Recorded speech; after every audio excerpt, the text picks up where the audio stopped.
Today, the 379th Air Expeditionary Wing is one of the largest, most diverse expeditionary wings in the Air Force, though April 2015 marks the 13th anniversary since its most recent reactivation. The history of the 379th reaches back more than 70 years to World War II. Originally activated in 1942 as a 379th Bombardment Group, the B-17s and Army Air Corps members assigned to the 379th deployed for combat for the first time out of Kimbolton, England.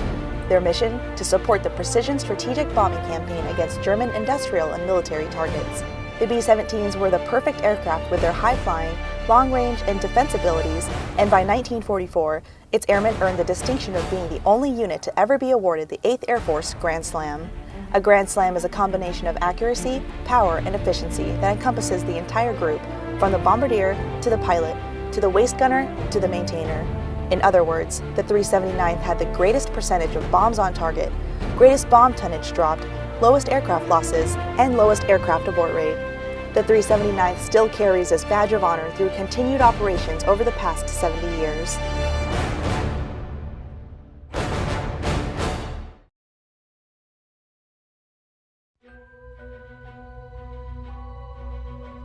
Following World War II, the 379th Bombardment Group was deactivated, and the assigned airmen and aircraft returned home as heroes.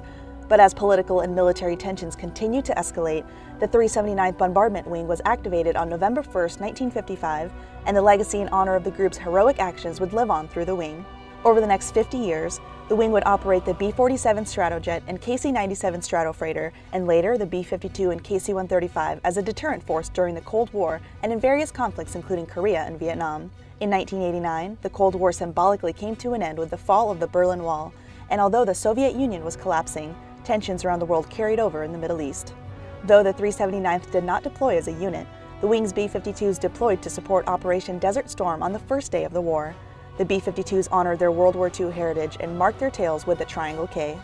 Shortly after, the wing was inactivated in June of 1992, and the last B-52 was flown to the Aircraft Maintenance and Regeneration Group, better known as the Boneyard, at Davis-Monthan Air Force Base for retirement. But all of this would change in less than 10 years following the terrorist attacks on September 11, 2001.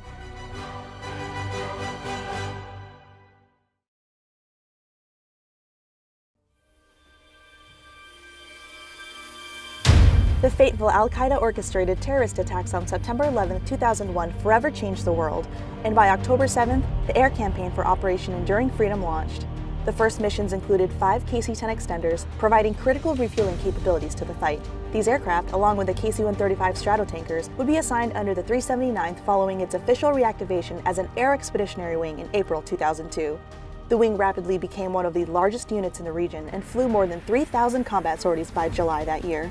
In little over a decade, the wing employed and supported more than 90 combat and support aircraft, including 8 coalition airframes in support of Operations Enduring Freedom and Iraqi Freedom. August 2010 marked the official end of combat missions in Iraq, and towards the end of 2014, combat missions in Afghanistan were officially ending. Air operations tapered off, but as the ambitions of terrorist organization ISIL intensified, coalition intervention was undeniable.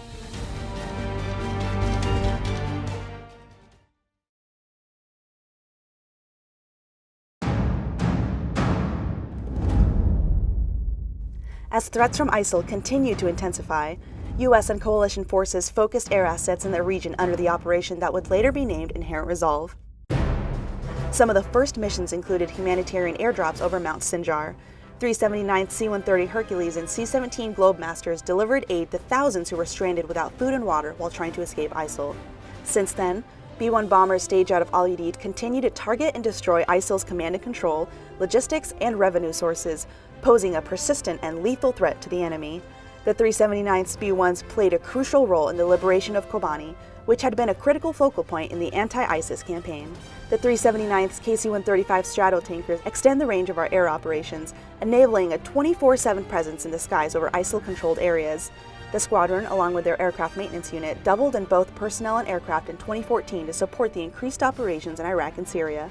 The air campaign isn't over yet, and the 379th's efforts continue to support the comprehensive strategy to degrade and destroy ISIL by limiting the terrorist group's ability to lead, control, project power, and conduct operations.